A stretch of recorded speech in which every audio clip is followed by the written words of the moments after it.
Ndugu wa Tanzania, naitwa Kanali Bernard Masala Mlunga, kaimu mkurugenzi wa habari na uhusiano, Jeshi la Ulinzi la Wananchi wa Tanzania. Jeshi la Ulinzi la Wananchi wa Tanzania linautaarifu umma wa Watanzania kuwa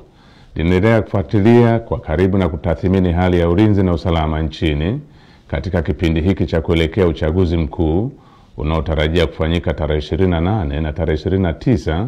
mwezi Oktoba mwaka 2025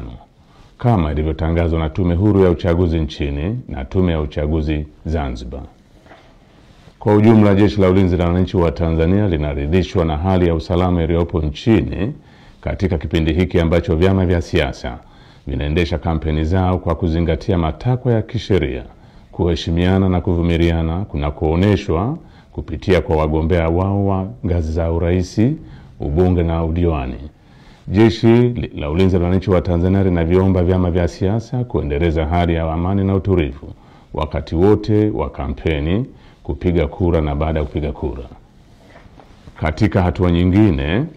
Jeshi la Ulinzi la Wananchi wa Tanzania linalipongeza Jeshi la Polisi na vyombo vingine vya usalama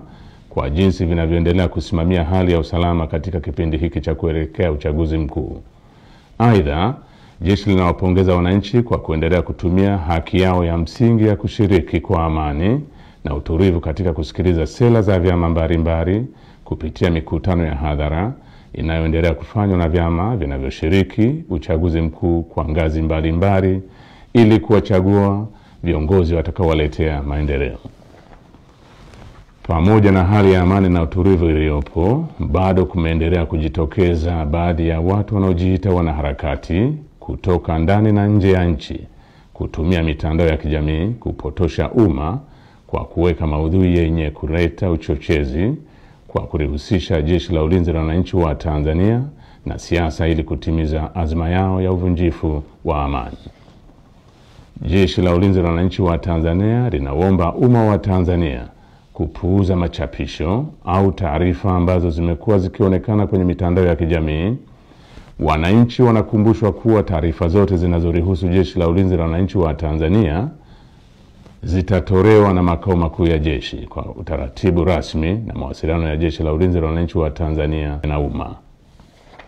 Jeshi la Ulinzi la Wananchi wa Tanzania likiwa sehemu ya vyombo vya ulinzi na usalama vyenye dhamana ya ulinzi nchini,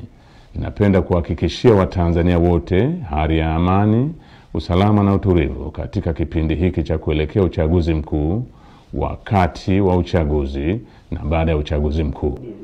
Asanteni kwa kunisikiliza.